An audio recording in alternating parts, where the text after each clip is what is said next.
আসসালামু আলাইকুম রহমতুল্লাহ। প্রিয় অডিয়েন্সরা, আপনারা সকলে আশা করি ইনশাআল্লাহ আল্লাহর মতো ভালো আছেন। দেখতেছেন কাজ করতেছি, কন্টিনিউ প্রতিনিয়ত ভিডিওগুলো আপলোড করতেছি। এই যে দেখতেছেন কেবলটার কাজ করতেছি, এখন আপাতত কয়েক মাস কেবলটার কাজগুলো করতে থাকুন। তো ইনশাআল্লাহ কেবলটার কাজের পর আমাদের কেবল যেগুলা তার টানার কথা, এই কেবলগুলো আসলে কেবল টানার কাজ শুরু করুন। তো ইনশাআল্লাহ A to Z কীভাবে কাজগুলো করি আমি চেষ্টা করব আমার ব্যক্তিগত পেজে এগুলো আপলোড করার জন্য। যারা বিদেশে যাওয়ার তারা যেন কিছু আইডিয়া নিতে পারে ইনশাআল্লাহ।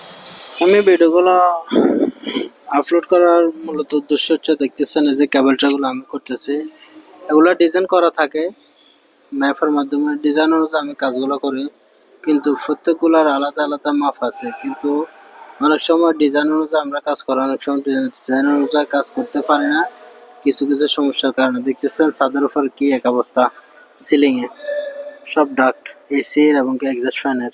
তো দেখতেছেন এই সিচুয়েশনে আমি কাজগুলো করে থাকি। এখানে যে রডগুলা দেখতেছেন এগুলা ছাদের উপর লাগায়, তারপর আবার এগুলা একটা নির্দিষ্ট একটা মাপ থাকে।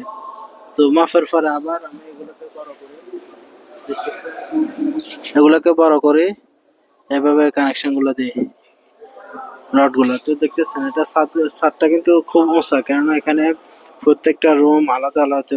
যেখানে আমি কাজ করতেছি বর্তমানে, এটা হচ্ছে যে একটা ফার্মাসিউটিক্যালস কোম্পানি। এখানে ওষুধ ফ্যাক্টরি, এটা ওষুধ কারখানা। তো ওই কারণে সব কাজগুলো স্ট্যান্ডার্ড হতে হবে। তো আলহামদুলিল্লাহ আল্লাহর কাছে শুকরিয়া জ্ঞাপন করি, সুন্দর মতো কাজগুলো ফিনিশিং করতেছে আমি বাংলাদেশি হিসাবে।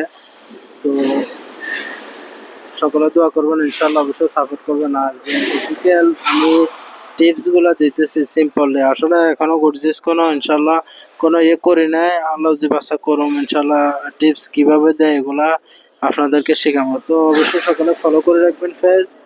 যে কোনো ভিডিও আপলোড করলে অবশ্যই ভিডিও পাবেন। যারা ইলেকট্রিক্যাল কাজ করার আগ্রহী আছেন এবং কি যারা করেন তাদের জন্য, কারণ দেশের বাড়িতে ইলেকট্রিক্যাল কাজ কিভাবে করে এবং কি ব্যক্তিগত কাজগুলো বাইরে কিভাবে করি, কিভাবে হ্যান্ডেল করি, সব কাজ A to Z ইনশাআল্লাহ সবকিছু আপনাদেরকে বলবো।